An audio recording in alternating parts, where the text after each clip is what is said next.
Hello, I'm Chris Fowler for Sports Century. At the plate, he would stretch and coil like a large cat, and lightning bolts would sizzle off his bat. In the field, he ran down the uncatchable and unfurled throws of pristine poetry. And yet, Roberto Clemente, despite a dozen gold gloves and 4 batting titles, wasn't fully appreciated. As we'll see over the next half hour, the Pittsburgh Pirates right fielder played in the time of Mantle, Mays, and Aaron. And though his career belonged in the same ballpark, he was the one in the shadows.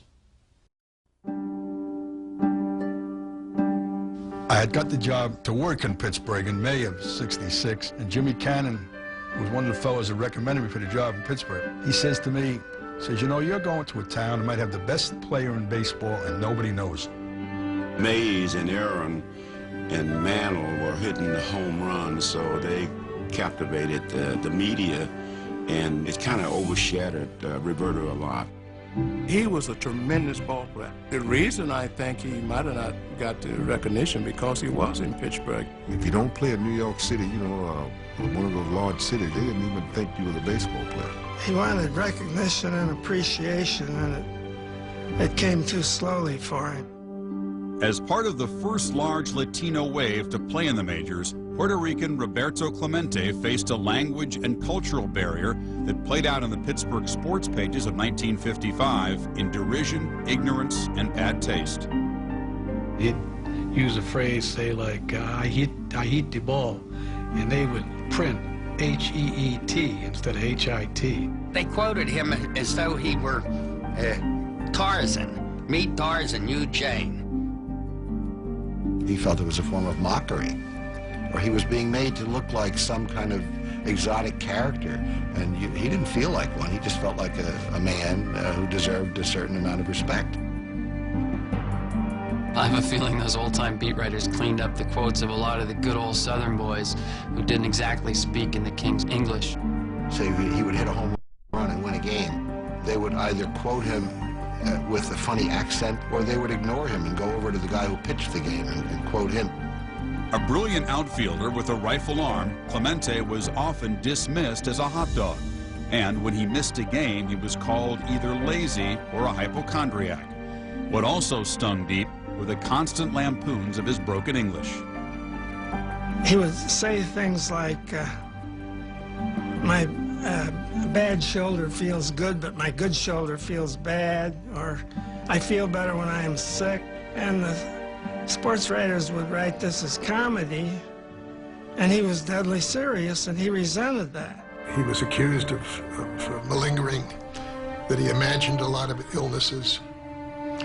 He thought he wasn't treated fairly, and he felt that that was true of most of the Latinos. So every time we complain, they say we're faking. Hurt my knees playing ball, but I was afraid to complain because they said we complain too much. There was one thing that he would mutter in the clubhouse about this would be sports writer. He just didn't trust him. That distrust grew roots in 1960, a World Championship season in Pittsburgh. Shortstop Dick Groat, the National League batting leader at .325, was voted MVP. Clemente hit .314, but his 94 RBIs were nearly double those of his teammate. This Clemente told me. He said, I never complained about Groat winning.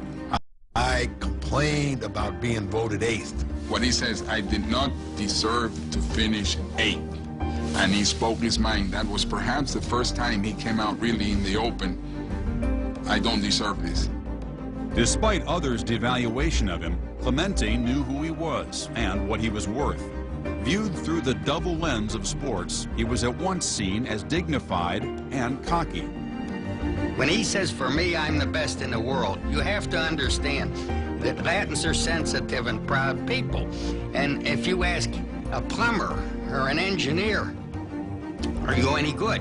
They'll say, for me, I am the best plumber on the island, or for me, I am the best engineer on the island. It's an assertion of self-respect and confidence in your ability. A lot of people who did not know Roberto, the human being, like I did, would understand that his pride translated instantly into arrogance.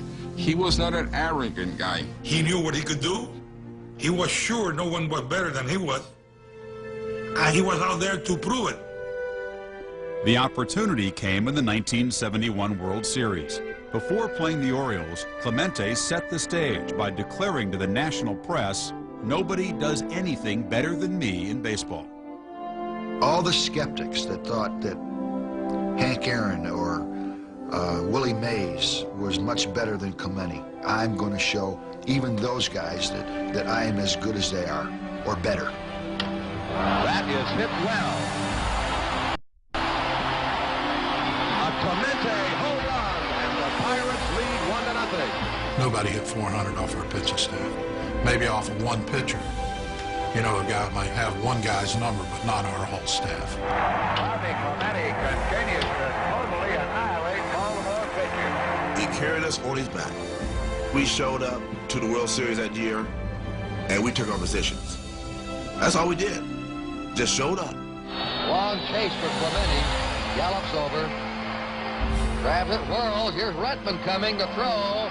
What a throw! He just beat it in. Clemente carried the Pirates to victory with at least one hit in each contest, extending his World Series streak to 14. With a .414 batting average and a crucial home run in Game 7, he was named MVP. People took a different look at Roberto Clemente. I think people really thought that this is one of the all-time great ball players, if they didn't think that before. I remember he said, "I now have peace of mind." That was his moment of fulfillment. I think Roberto did mature as he went along. Also, I think the American public became more comfortable with him. But it took a long time for America to appreciate him.